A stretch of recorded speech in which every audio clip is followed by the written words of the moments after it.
I'm not standing for an election, so I can say what I want to say. Is that okay? Hello? I'm not standing for an election, nor do I have to receive a salary from somebody, nor do I need anything from anybody, so I can always say what I want to say. What I see as true, I say because I have nothing to gain or lose. But if you pay attention, I hope those people know what that means.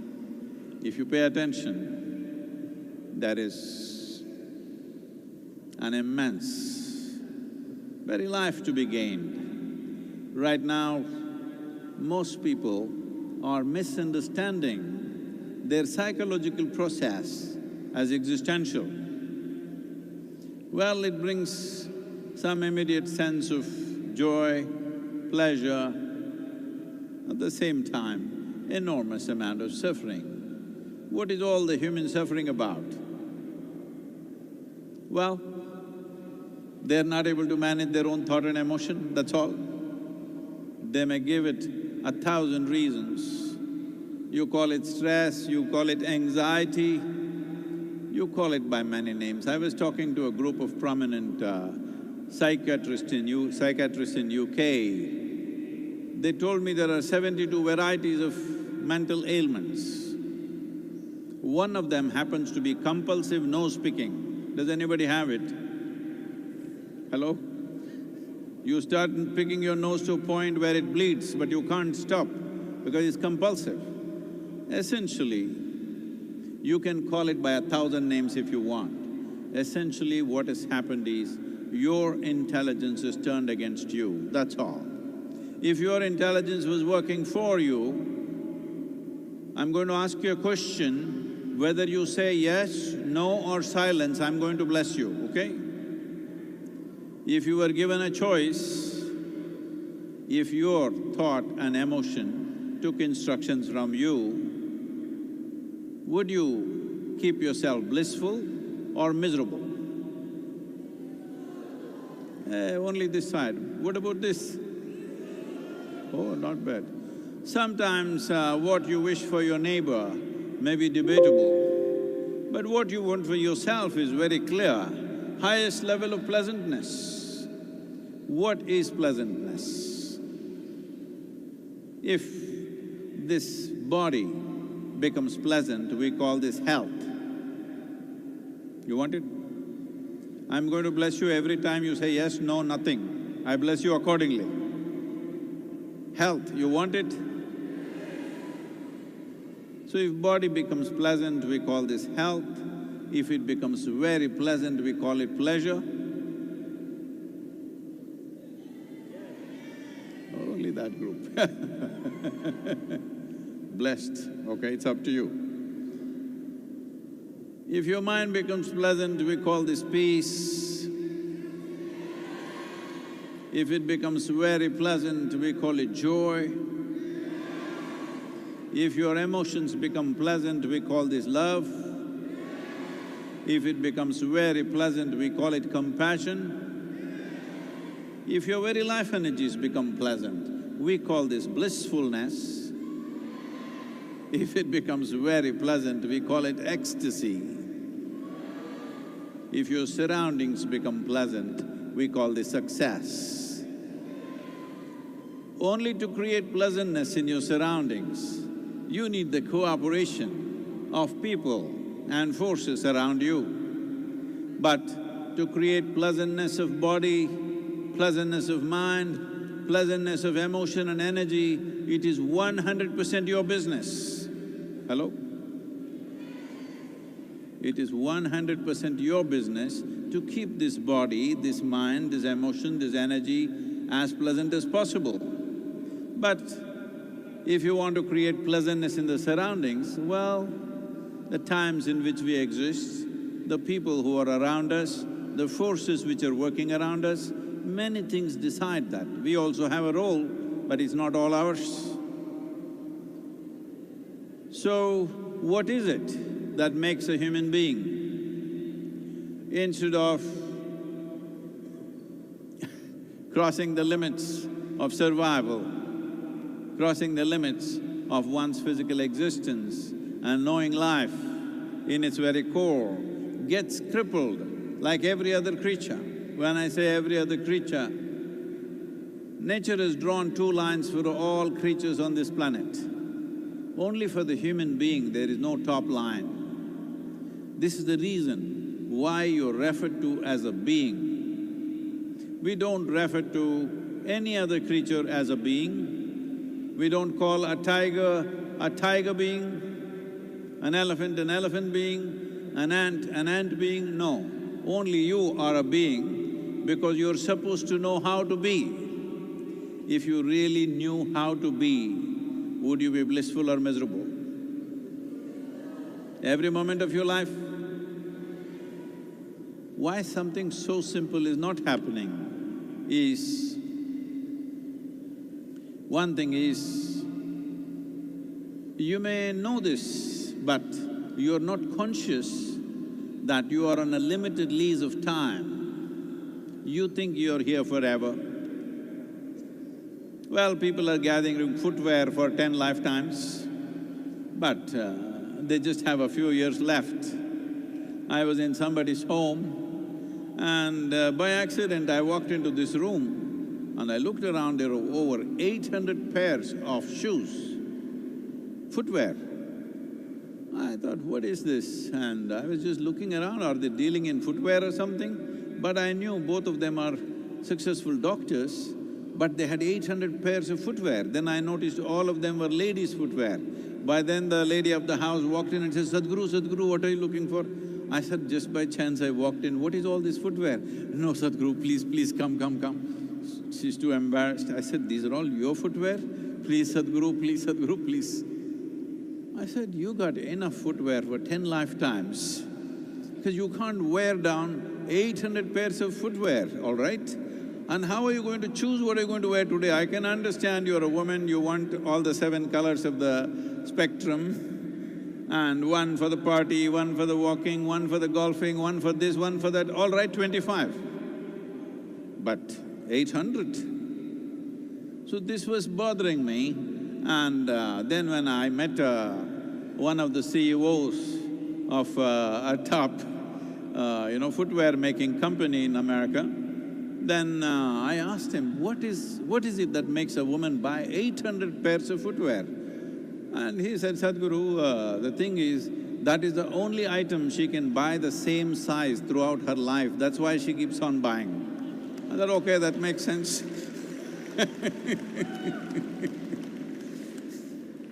Now, the problem is this, we are not conscious, we are mortal. We are not conscious. What is ticking away is not the clock. What is ticking away is our life. We are mortal and it's going away. As we sit here, it's going away. If you think of this once in a way, of course you will become paranoid. But if you're conscious of this every moment, you would organize every moment of your life the way you want it. You would keep yourself the way you want yourself to be every moment of your life. You're not even the way you want yourself to be, but you want others to be the way you want. You're all the time thinking how this person should be the way I want, that person should be the way I want. No, the problem is not that they are not the way you want. The problem is you are not the way you want. Such a simple thing has not happened. One reason is we are unconscious of our mortal nature. We think we are here forever. You know, like in Karnataka, near Bangalore, a sage who served humanity for his entire life died at the age of 109 years, 109 years of age. And all the newspapers and everybody saying, he died suddenly. I said, what? At 109 you die suddenly? Does anybody die suddenly? Nobody dies suddenly. We are all dying right now. Hello? We are all slowly going. One day the process will be complete. If you're conscious of this, oh, you wouldn't waste one moment of your life looking here, there. You would want to keep your life at its best. So one reason is mortality. Another reason is we are, in our societies, we are complicating our survival process in such a way, there is no way out. A few years ago, if you remember, there was a big debate in America about where is Jesus going to come back. Some people said he's going to come back in Missouri. There's a big argument about this. So someone came to me and asked Sadhguru, where is Jesus going to come? Is it true he's going to come in Missouri, or will he come on Mount Olive in Jerusalem? Once again, the same mistake.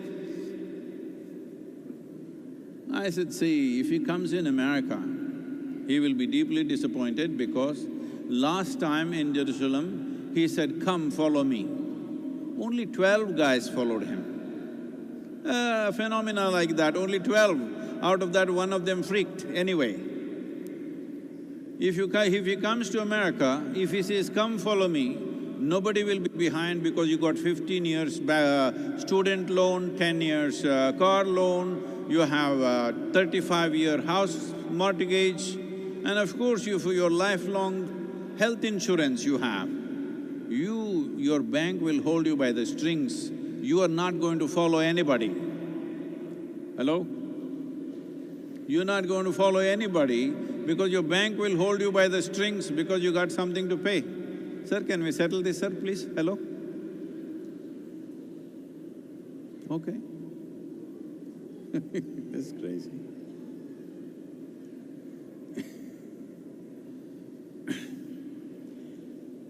So, the third aspect is we have misunderstood information as intelligence. We have misunderstood memory as intelligence. This is a serious flaw in the way we have structured our societies. Information is useful for survival. Information is useful to make yourself look smarter than somebody who is next to you right now. But information doesn't penetrate into deeper layers of life. You need attention. Attention is the key. And how you hold this attention, in the sense, your attention should be unprejudiced and without intent. It's like the light. The attention is like light. If it's on, it lights up whatever there is.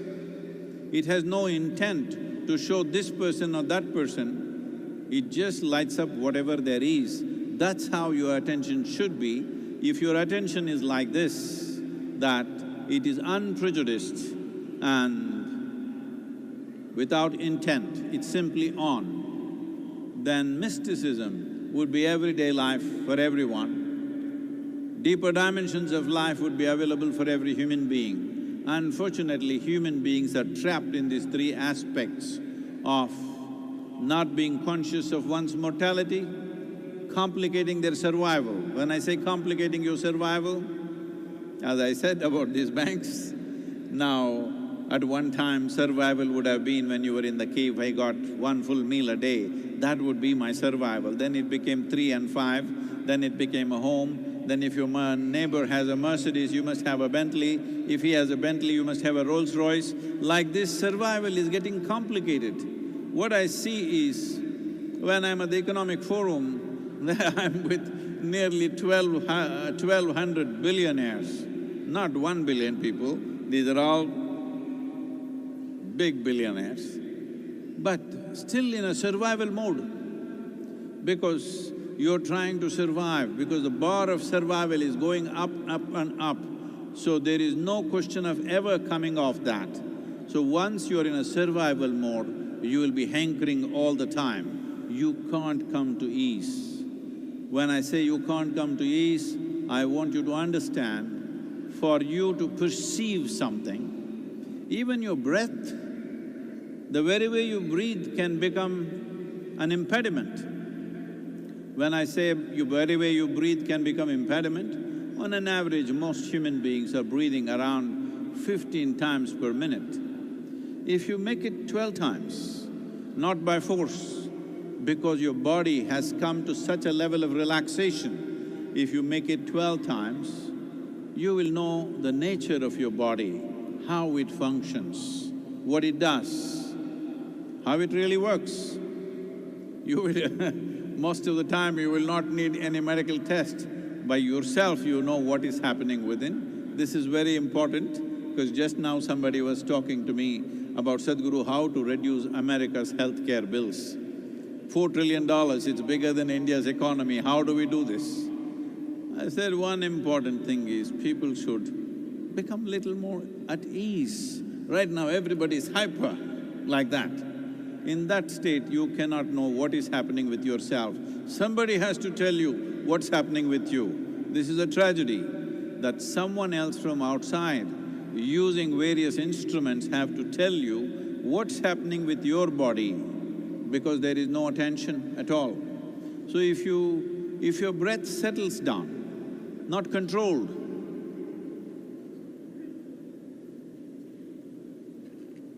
sir, I am the one who is speaking, sir. No, all the audience are being supplied water, so I just said, it is not by control, but by ease, by relaxation. If your breath settles down to 12, you will know everything that you need to know about your body. If it settles down to 9, you will know the language of all life around you, including plants, animals, birds. If your breath settles down to 6, you will know the language of the inanimate and the magic of elements on the planet. If your breath settles down to 3, you will know the language of the universe. If your breath, out of relaxation, not out of control, if it just suspends itself and you're not breathing for periods of time, if that happens, you will know the language or the silence of the source of creation. Every human being is capable of this, but unfortunately, see, they're all talking, they won't stop because they can't stop. Because human beings, our intelligence is useful to us only if we function consciously. Otherwise, our intelligence is the biggest problem on the planet. Right now, we've been talking about soil. Every responsible scientist is pointing out that by 2045, we will be producing 40% less food and our populations will be over 9 billion. In another 60 years' time, 90% of the world's soil will be degraded. You think there is some evil force destroying this planet? There is no such thing. It's human beings in pursuit of their own happiness and well-being. This is the case of a potato farmer who wanted to eat mangoes. Shall I tell you a story? Shall I tell you a story? For a story, you must have the right attitude. When I say, once upon a time, you should say, ha ha. Hello? Once upon a time.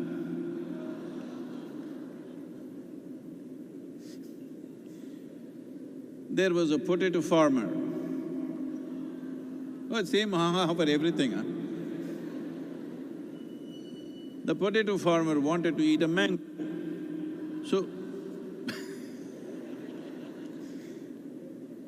So he went searching for a mango tree, then he found a mango tree. But being a potato farmer, after sheer habit, he started digging the ground for mangoes. When he did not find any, he became furious and dug furiously. After some time, slowly the tree came down upon him. This is the story of humanity right now. Our intelligence is working against us. Our intelligence is destroying everything. If our ignorance destroyed something, our lack of intelligence destroyed something, it's fine. But right now, our very intelligence and knowledge is destroying everything. This is because we are wielding a powerful instrument, which we refer to as human intelligence or intellect, without the necessary consciousness. Unconscious usage of our intelligence is bringing enormous pain and suffering to individual human beings and the planet and every other life.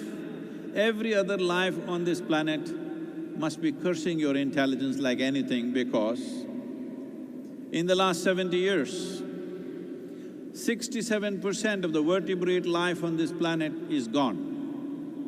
82% of the biomass insects are gone. 92% of freshwater aquatic life is gone. What's our plan really for this planet? What's our plan for our future? What's our plan for our children? This is not because you're stupid, simply because you have an intelligence but you're unconscious. I'm going to ask you one more question. Whatever you say or you don't say, I'm going to bless you. Would you want your intelligence to be sharp or blunt? Sharp.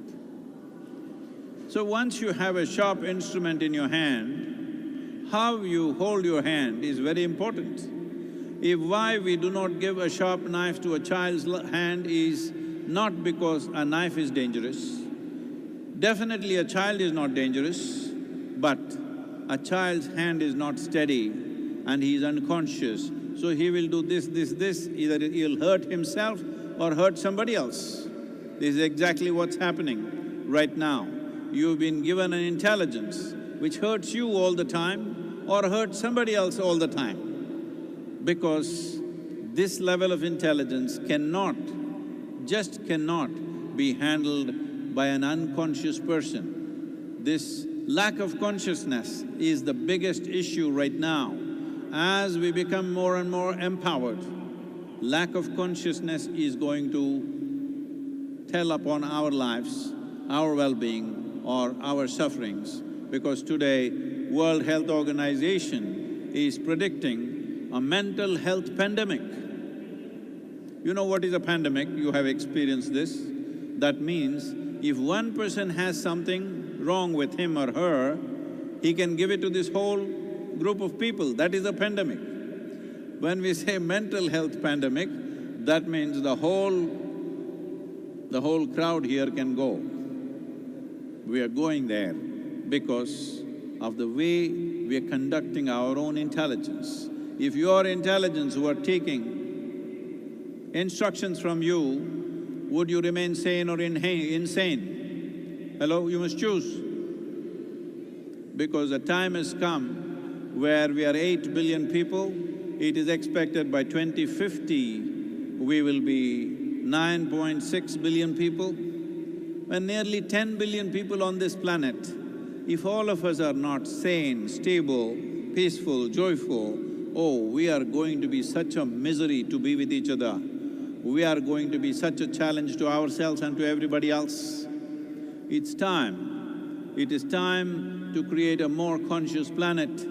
It is time that everybody strives for this. If we do not bring about this one thing, everything that we have built, we have done many fantastic things. Everything that we have built, our civilizations, our technology, our infrastructure, so many powerful things, all will work against us, not for us. As long as our intelligence is working against us, everything will work against us. I want you to understand this. You may call it stress, anxiety, whatever. Whatever kind of suffering you go through is simply because your intelligence has turned against you, it's not working for you. This happened. On a certain day, a lady went to sleep. What happened? A lady went to sleep. In her sleep, she had a dream. What happened? She had a dream. In her dream, she saw a hunk of a man standing there and staring at her. Then he started coming closer and closer and closer. He came so close, she could even feel his breath. And she trembled, not in fear. And then she asked, "What will you do to me?" The man said, "Well, lady, it's your dream." You're not getting it. What's happening in your head is your dream. If you cannot even manage your dream, how the hell are you going to manage your life? Your thought and your emotion, if it doesn't happen your way, life happening your way, it's just by chance. If it happens by chance, you always live with the fear of losing it all the time. It's extremely important. Your body, your mind, your emotions happen just the way you want it, because These are things that are created by you. External situations need not necessarily happen the way you want it. Somebody else need not happen the way you want it, because nobody ever happens 100% your way. Hello? Married people, you know,